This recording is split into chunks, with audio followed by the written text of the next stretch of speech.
Who could blame Prince William for allegedly giving his spoiled, entitled younger brother a bit of a slap? If your older brother can't straighten you out when your missus is getting on everyone's wick, who can? The claims of a brotherly bust-up dating back to 2019, in which Prince William allegedly shoved Harry and knocked him to the floor, feels like handbags at dawn, and like a posh royal episode of EastEnders and the Mitchell brothers. Although these two are more like the Chuckle brothers. And this aristocratic soap opera looks set to run and run, with the Queen Vic being replaced by Buckingham Palace.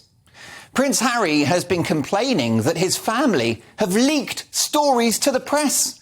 How surprising, therefore, that a copy of his forthcoming book, which promises to be longer and more tedious than War and Peace, and likely packed with just as much fiction, should mysteriously land at the Meghan and Harry supporting Guardian newspaper, a rag hardly known for its showbiz exclusives. Harry claims that his brother called Meghan difficult, rude and abrasive. Far from controversial, I think William would win the award for statement of the bleeding obvious there. Meghan's a bit difficult, no shit Sherlock. In other news, the Pope's a Catholic and bears relieve themselves in the woods.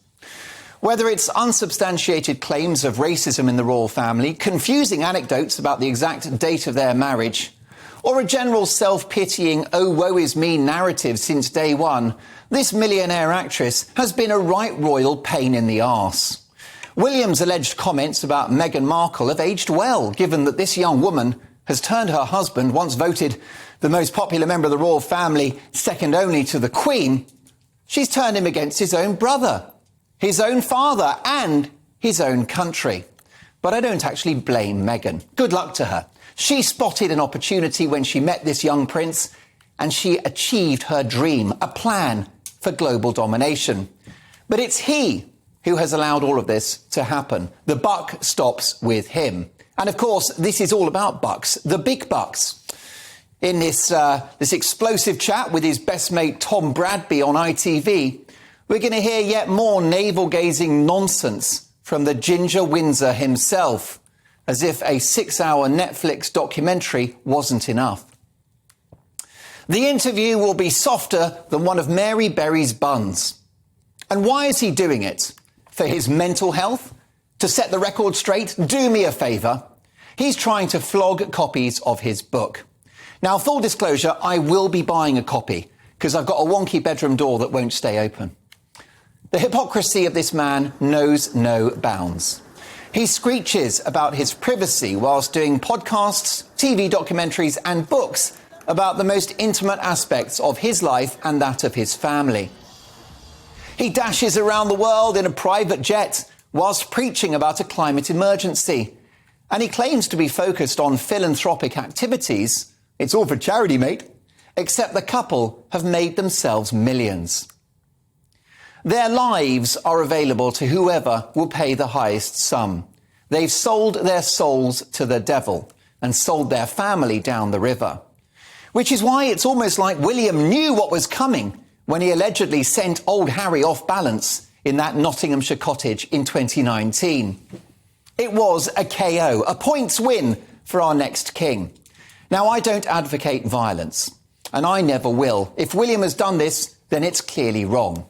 But just imagine what William would do now if he could get hold of old Harry once again. That would be pay-per-view entertainment. William's frustration must now be huge, given the fact that he and his father and the whole of the royal family have no right to reply, as they're pilloried and demonised by this couple 24/7. William and Charles have kept a dignified silence, as did the Queen when so much of this soap opera was playing out. That poor woman. It can't have done much for her mental or physical health as she mourned the passing of her beloved Philip and helped lead the country through the pandemic, to be worrying about what her much-loved grandson would say next about the family and the institution to which she gave so much. Did the stress of all of this hasten the Queen's demise? Did it? You tell me. But it must surely have caused her great distress and sadness. How could it not? In spite of Harry's one-sided account, this alleged fraternal fracas was clearly no rumble in the jungle. As Harry tells it, his chain was pulled and he fell onto a dog bowl. A dog bowl! What a rough experience for Harry. Talk about being in the doghouse. Poor him. The more Harry says and does, the more he alienates himself from his family and his country.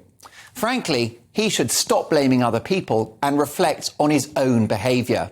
He's the one who's knocked himself out. The referee has counted to 10 and he's not coming off that canvas. Harry is no prize fighter, just a prize numpty.